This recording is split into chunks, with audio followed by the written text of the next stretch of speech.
L'arrondissement 3 Tiétié de 1967 à 2025, une mairie transformée sous la 17e administration. Depuis la prise de fonction du tout premier administrateur maire de l'arrondissement 3 Tiétié, François Kando, en 1967, cette collectivité locale a vu se succéder 17 maires. Chacun a, à sa manière, marqué l'histoire de ce quartier emblématique de Pointe-Noire qui tire son nom du nombre impressionnant des roitelets qui peuplaient cette zone. Mais c'est sous l'impulsion du 17e maire Jean-Romiati Kambo, en fonction depuis 2020, que cette mairie a véritablement changé de visage. Une transformation remarquable. En l'espace de quelques années, la mairie de Tiétié s'est métamorphosée en un véritable cadre moderne et accueillant, offrant aux citoyens un environnement administratif plus fonctionnel et mieux adapté aux besoins actuels. Des travaux de rénovation, d'aménagement paysager et de réorganisation des services ont permis d'améliorer la qualité d'accueil et des prestations offertes. Roch Montouari, conseiller socioculturel de cette entité administrative, n'a pas tari d'éloges dans cet entretien accordé à la RTA OPH.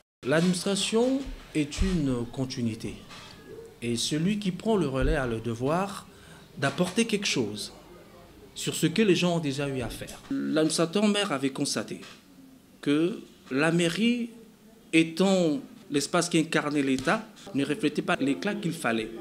Il a donc pensé donner à cette administration la valeur que mérite cette mairie. Donc le maire a pensé qu'il fallait faire quelque chose sur ce que ses prédécesseurs avaient déjà fait. Et donc parmi ces contributions, il y a eu donc l'embellissement, et je crois que tout le monde en parle. Excusez-moi si je peux paraître moins modeste, mais c'est une évidence, c'est une vérité. Et donc ça touche non seulement, il y a d'autres aspects sur lesquels nous sommes appréciés positivement, mais l'embellissement de la mairie a été donc un aspect, une contribution visible au vu de tous et toutes. L'édifice, autrefois vétuste, est aujourd'hui perçu comme un modèle de transformation urbain et institutionnel au niveau local. Les efforts fournis par l'équipe municipale ont également favorisé un rapprochement plus concret entre l'administration et les populations, renforçant la participation citoyenne et la transparence. Un engagement tourné vers l'avenir. Jean-Romiati Kambo n'entend pas s'arrêter là. Fidèle à sa vision de Tiétié en arrondissement exemplaire, il poursuit ses efforts en matière d'urbanisme, de sécurité, de propriété et de développement économique local.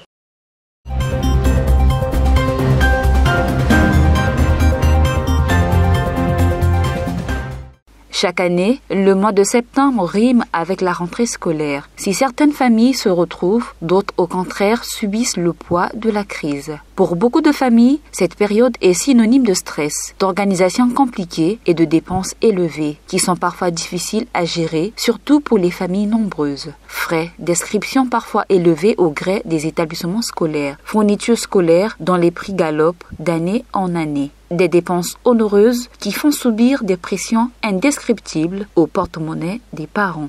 Vraiment un calvaire parce que d'abord les articles coûtent trop cher pour les uns, les autres n'ont pas accès déjà au crédit scolaire. C'est pas facile. Les commerçants ont tendance à remonter les prix. Donc plus tôt c'est acheté, mieux ça coûte en termes de prix, parce que la veille, les prix s'envolent en fait. La rentrée scolaire, loin d'être un moment de tout repos pour les parents, est plutôt une période de grandes dépenses que ces derniers abordent avec difficulté, surtout par les temps qui courent.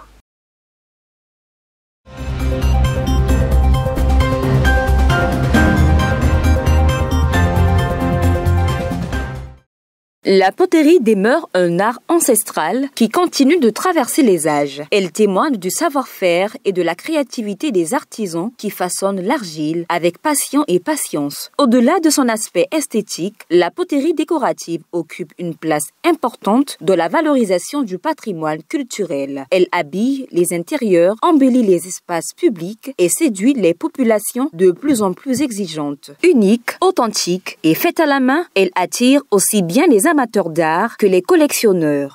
Je suis dans le domaine du design d'intérieur et aussi dans la fabrication d'objets de décoration, généralement des pots de fleurs en gestonite. La matière première, je l'exporte d'abord parce qu'il y a certaines matières qui sont difficiles à trouver ici au Congo. La première fois j'ai pris au Cameroun, le coût est un peu élevé. La production, je pense que je peux faire 4 éléments par jour maximum. Ça prend assez de temps quand même à faire.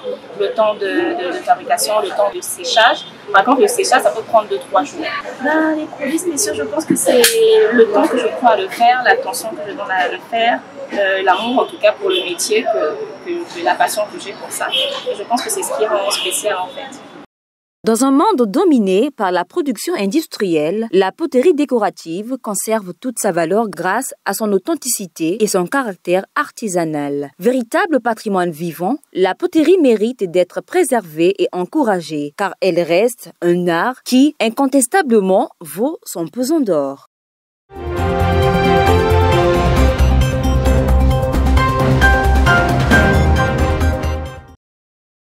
Tradition respectée. Dimanche 7 septembre 2025, séance de louange et de glorification à l'éternel Dieu OPH Sebaoth et de l'implantation du drapeau de l'association Luzolo Amour OPH qui symbolise la présence de Dieu Guy-Émile Oufouassé Chikwabo parmi les hommes au siège de la sous-section Galilée 2 au plateau Inda. Cérémonie placée sous les auspices du frère Elvis Babela, membre confirmé de l'OPH, président adjoint de la sous-section Galilée 3. Assurant l'intérim du président adjoint de la section d'arrondissement Galilée, dans son mot de circonstance, il a commencé à souhaiter la bienvenue aux frères et sœurs avant d'aborder l'essentiel de son exhortation, focalisée sur l'ordre de mission donné par Jésus-Christ à ses disciples, confère Matthieu 28, versets 18 à 20. Repris par Guy-Émile Oufouassé Chikwabo à ses membres pour la propagation des vérités divines de l'heure. Au nom de la section Galilée, frères et sœurs, par ma voix,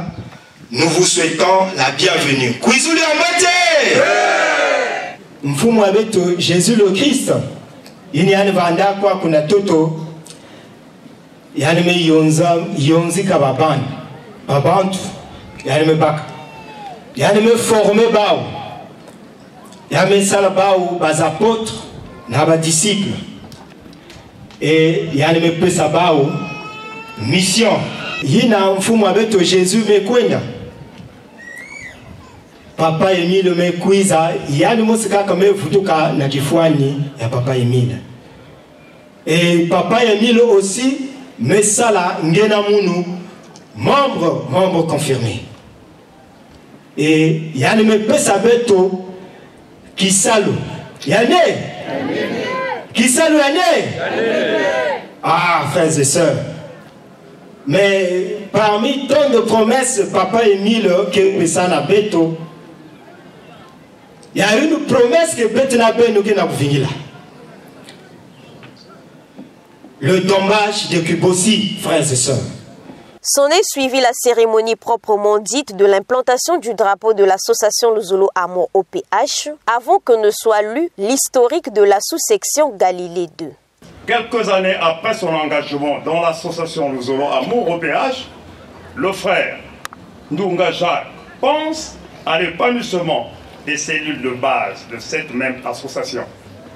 Étant l'un des premiers habitants du quartier Plateau Inda, actuellement Vindoulou, l'évolution de son nouveau quartier lui motive à concrétiser ses pensées sur la création d'une cellule de base appelée sous-section.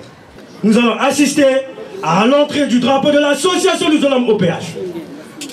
La troupe d'honneur, direction le centre.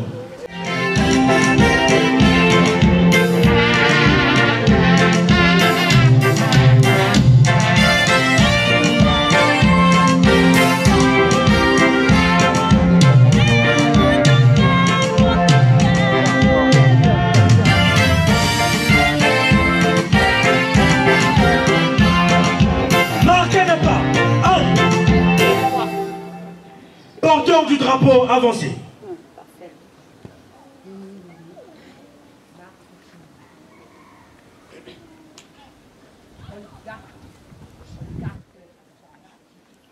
Nous prions très respectueusement au président adjoint de la section d'arrondissement Galilée par intérim, ainsi qu'au président adjoint de la sous-section Galilée 2, de bien vouloir avancer pour la réception du drapeau de l'association Nous Allons au OPH.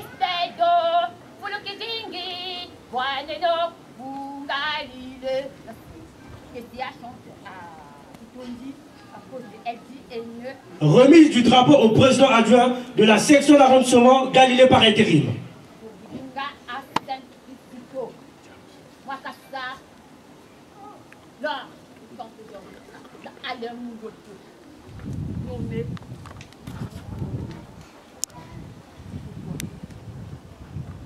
Remise du drapeau au président adjoint de la sous-section Galilée 2.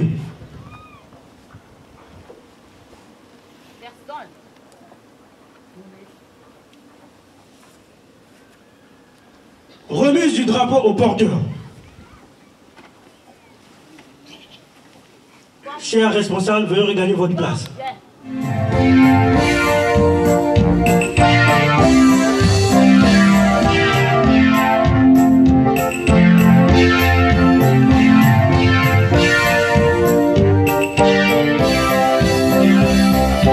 Marquez le pas. Porteur du drapeau, avancez.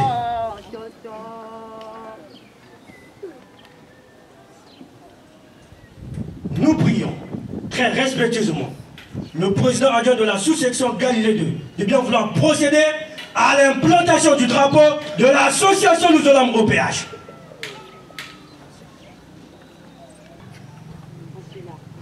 Attention à l'implantation du drapeau de l'association Nous Allons au OPH. Implanté.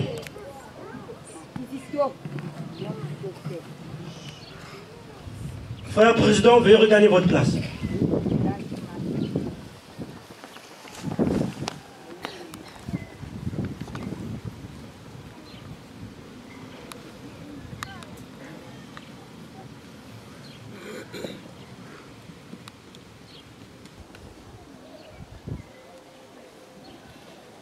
Exécution de l'hymne du drapeau de l'association Nous Allons au OPH.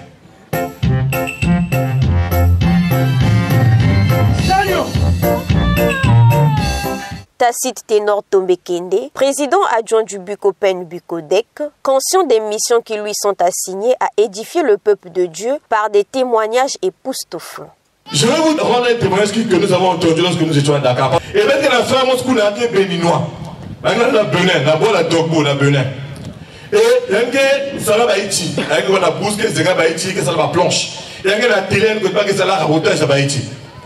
Et quand il y a un salade dans les éléments, et parmi les éléments, il y a un élément, moi, je crois, deux. Papa Boké, parmi les grands féticheurs, il y a Dogbo. C'est bien, mon gars. Il y a Vaudou. Ma maître, il y a Vaudou. Il y a Kusaka Navé. Pas moi, je suis fait. Et donc, un jour, il y a un salade qui est raboté, qui est tout ça là. Et parmi les gens, papa, il y avait le grand féticheur, il y a boire, il y a Vaudou, mais il faut. Moudou, il y a un féticheur, il y a un. Ah, on a tout, on a dit que c'est pas un Vaudou, ni pas un tout ça, mais il y a un féticheur, boubou. Mais, nous avons la queue, la volonté, il y a un. Quelqu'un fume là, il y a un fume là, féticheur, il y a un. Là, mais il faut quand même pas bien, ah, ou à quel moment, Baïti que ça veut dire moi que pas on y va. Là on ne peut pas nous la quelqu'un de monter que dingue que penser qu'avec un souffle de vie. Jamais on va. Pour que ma mère douille et vous savez que je ne prie pas un Dieu d'abord et tu fais mais je prie le Dieu vivant, le créateur du ciel et de la terre. Jamais on va. Papa toi-même tu vois que il a même tout mal d'accord puisqu'il vous fait déjà, il a même tout mangolo et il est obligé de couper à cuillère. Il y a le fou, il a posé cuillère entre les dents. Pour que l'espace vous voit, tu as vu le regard. Papa, tu as dit, papa, il écoute, ça nous le sonne. Il y a même pas qu'à bien, c'est le fou là. Il y a une il y a un manga, un traitement qui me dit ça. Parce qu'il y a un coup manqué. Moi, il y a des minutes qui vous que moutou et que vous m'oubliez. Papa, tu n'as même pas qu'à gorger la tête. Il y a même tout les naïnos. Il y a même pas qu'à gorger la zone. Il y a même tout les moutou qui sont sur là. Papa, il va m'oublier, ça nous sonne. Il faut moutou et vous m'oubliez. Parce que les gens qui sont dans quel offre, nous les gens, on va trop sortir les gens. Mais vous devez comprendre qu'il y a un Dieu qui existe. Il y a un Dieu qui fait comment? Il existe. Il a vraiment donné toute la gorgée à tout. Mais il y a le grand féticheur, le grand maître de vaudou. Quelques secondes après, il a toussé. Il est revenu à la ville. Papa entend mes télévisions. Il dit que le monsieur titubé, j'ai dit relève-toi. Tu viens revenir au nom de qui est mis une fois, c'est quoi? Et il y a mes télévisions, il y a mes passes à l'angada.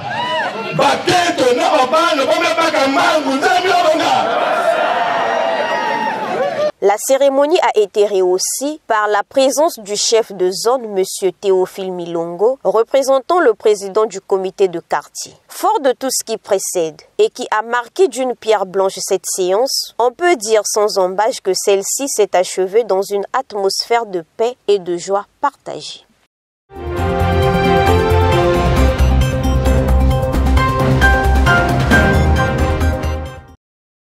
Le samedi 6 septembre 2025, un séminaire d'édification spirituelle s'est tenu au Mont Ararat, siège interdépartemental de l'association Luzolo Amoro PH de Pointe-Noire et du Kouilou. Organisé conjointement par le département de la jeunesse et de l'éducation du Bukopen Bukodek, ce séminaire s'est articulé autour du thème « Jeunes, cultive ton intimité avec Dieu ». L'objectif principal de cette rencontre était d'aider les jeunes à comprendre l'importance de l'intimité avec Dieu et de leur fournir des clés concrètes pour développer une relation personnelle, sincère et profonde avec Dieu. Le temps de ce séminaire a été donné par le secrétaire chargé de la jeunesse du Bukopen Bukodek, Zatilvi Mumbolo.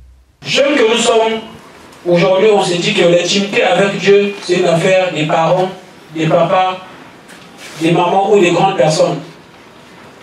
Nous oublions que l'intimité avec Dieu doit commencer à se tisser dès le bas âge. Quand l'intimité est développée avec Dieu, nous allons constater que on peut rencontrer des situations dans la vie. Mais vu que nous savons qui est devant nous comme guide, comme protecteur, on ne va jamais se tergiverser. Et aujourd'hui, nous, la jeunesse, nous courons un grand danger. Au lieu de se diriger vers Dieu, nous nous dirigeons vers une vie charnelle. Et en menant cette vie charnelle, nous n'allons pas trouver gain de cause à l'égard de Dieu.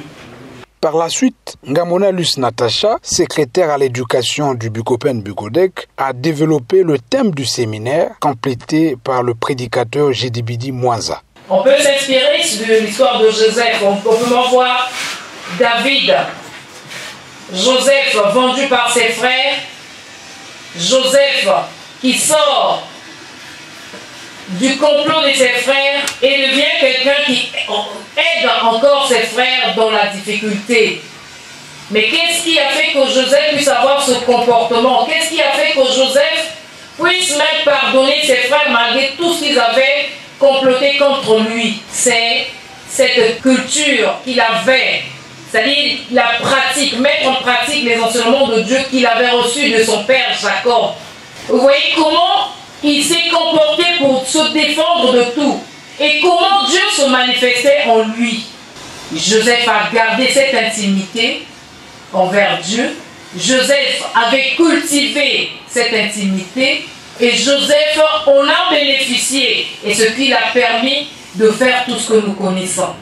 Une synthèse des différentes interventions a ensuite permis de récapituler les points essentiels abordés tout au long du séminaire. Lorsqu'il s'est agi de nous parler de la culture, de l'intimité avec Dieu, en tout cas, nous avons retenu que c'est une tenue qu'il est normal d'avoir de façon que nous traduisions dans les faits le contenu du texte d'engagement, de façon que nous puissions, en quelque sorte, nous représenter la façon de faire des jeunes comme Joseph, qui ont traduit, en tout cas, la crainte respectueuse de l'Éternel à partir de leur façon de faire. À la fin de l'activité, le secrétaire de la jeunesse du Bukopen Bukodek, Zatilvi Mombolo, et un participant ont répondu aux questions de nos reporters. C'est vraiment une activité louable. Tous ces jeunes qui étaient ici, ils ont bénéficié des conseils que nos responsables nous ont prodigués. Nous constatons que les jeunes que nous sommes aujourd'hui, nous avons cette impression que nous appartenons à nous-mêmes. C'est-à-dire que devant nous, il n'y a pas un créateur et il n'y a pas quelqu'un que nous devons rendre compte le dernier jour. Et nous sommes des chrétiens, des spirituels. Et tout chrétien spirituel à la base aspire à la vie éternelle. Et si aujourd'hui, nos relations ne sont pas parfaitement étroites avec Dieu, je ne pense pas que cela serait possible d'être admis ce jour-là au royaume des cieux. Cette initiative s'inscrit dans la vision du département de la jeunesse et de l'éducation du Bukopen Bukodek de former une jeunesse spirituellement solide, consciente de sa mission et engagée dans une marche sincère avec Dieu.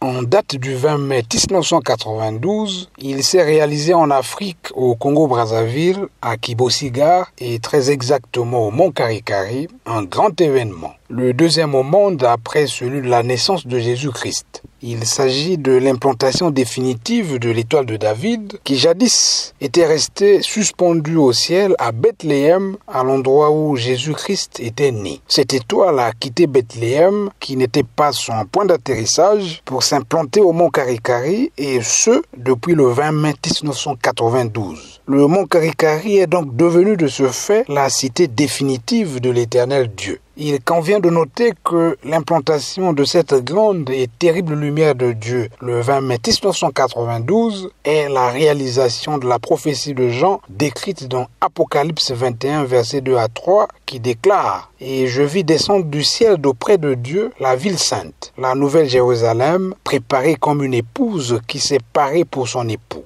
Et j'entendis du trône une forte voix qui disait « Voici le tabernacle de Dieu avec les hommes, il habitera avec eux et ils seront son peuple, et Dieu lui-même sera avec eux. » Le mont Karikari, cité définitive de l'éternel Dieu, cela est très loin d'être une fable digne de la fontaine d'Ésope, mais il s'agit d'une vérité divine de l'heure, il s'agit d'une vérité que le grand maître de l'Epiage, Guillaume Loufos Tikwabo, a révélée à la face du monde.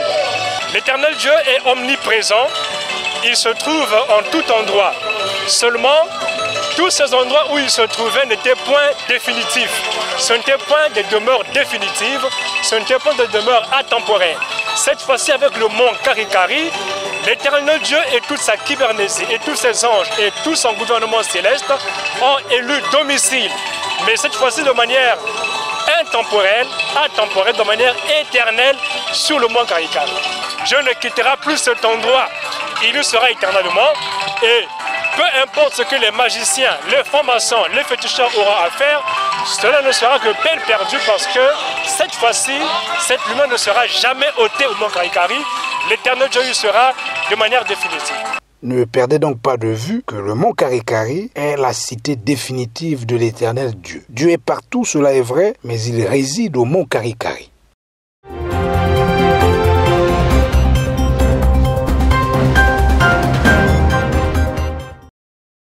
Sensibilisation imagée, page 48, premier paragraphe. Dieu veut que nous nous aimons les uns les autres. Aimez-vous les uns les autres comme Jésus vous a aimé. Jean 15, verset 12. 1 Jean 2, verset 10 à 11. 1 Jean 4, verset 12. La loi fondamentale qui régit le monde entier est la loi de l'amour. En elle seule, elle englobe tous les 10 commandements de Dieu que Moïse nous a laissés, après les avoir reçus directement de Dieu au sommet du mont Horeb. Exode 20, versets 1 à 17.